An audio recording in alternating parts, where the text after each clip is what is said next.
call the Honourable Member for Durack. Thank you, Mr Deputy Speaker. Another end to a sitting week, and yet another bill. I stand here in this chamber speaking on how the Turnbull government is fixing up the mess left by those on the other side, and bears repeating once again, which was a $310 billion bill plus $123 billion in projected deficits in the following 4 financial years. Deputy Speaker, I'm very pleased today to rise to speak on the Taxation and Superannuation Laws Amendment 2016 Measures 1 Bill 2016. Deputy Speaker, this measure will extend GST to digital products and other services imported by consumers, simplify the GST cross-border business-to-business rules, and double the maximum amount that can be held in farm management deposits to $800,000, which, Deputy Speaker, is of course great news for the hard-working farmers in the Wheatbelt and Mid West in my electorate of Durack. Consultancy services, accountancy and legal services, financial and insurance services, telecommunications and broadcasting services, online suppliers of software and software maintenance and online gambling are all products, Deputy Speaker, which will now pay their fair share of GST under the measure we are discussing today. This bill will create a more level playing field for Australian businesses, ensuring that digital products and services will be subject to the same GST treatment. Deputy Speaker, members sitting on this side of the chamber really understand the bush. Recently, I highlighted the work that the Turnbull government is doing in education in the country, such as a 42% increase over the next 4 years in WA schools, and also the recent youth allowance reform, which will enable more regional, rural and remote students to further their education at tertiary level. As well as cleaning up this financial mess that was left by the Labor Party, only members on this side of the chamber will provide the funding that is needed to educate Australia. The measure we're discussing today will go a long way to assist my farmers in regional and rural towns of the Mid West and Wheatbelt, as agricultural businesses, Deputy Speaker, make up 26% of small businesses in my electorate of Durack.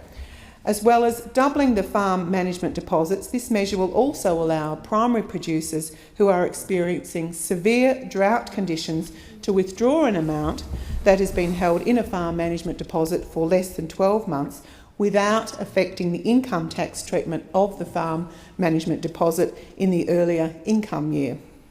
Deputy Speaker, in a further boost to farmers, not just in Durack but of course right across Australia, this measure will also allow amounts held in farm management deposits to offset a loan or other debts relating to farm management deposit holders' primary production business.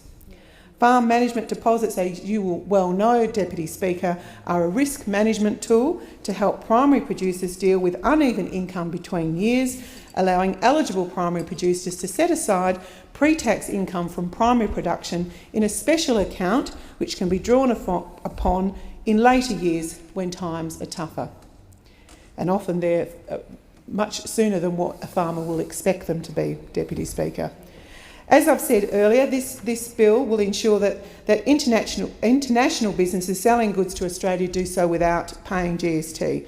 As we can imagine, it's certainly a smack in the face of hard-working Australian business women and men, and for the nearly 13,500 small businesses in my electorate, according to the Australian Bureau of Statistics. The Turnbull government understands this, Deputy Speaker, and my message to the Australian community is this: we will look after you because we understand you. The measure we're discussing will bring in an estimated $350 million over the forward estimates, consisting of $100 million in 2017-18 and $200 million in 2018-19 into the federal government's coffers. These measures are yet another example of the Turnbull government's sound economic management, something which those opposites have failed to demonstrate they understand. As we heard by Treasurer Scott Morrison at the National Press Club speech recently, the economy is transitioning well out of the mining boom, with 2,908 new jobs added in the 12 months to January, and this complements the government's record in 2015, which saw a 10-year high of 301,300 new jobs created. Deputy Speaker, I'm very pleased to say that the annual jobs growth rate of 2.6% is well above the decade average of 1.8%. In the last 2 years, under the leadership of Trade Minister Andrew Robb, this government has signed the historic free trade agreements with Korea and later China, and we know that the Trans-Pacific Partnership will also be a tonic to the improving economic statistics I've just mentioned. So, Deputy Speaker, when those opposite were running the show, employment growth was a measly 1,900 per month, with an annual growth rate of only 0.2%, compared to this government's record, where jobs have been more than 10 times that amount. More than 25,100 jobs have been created per month since we were elected, with an annual growth rate of 2.6%. Job advertisements are at their highest level since July 2012, increasing by 11% over the past year, according to ANZ.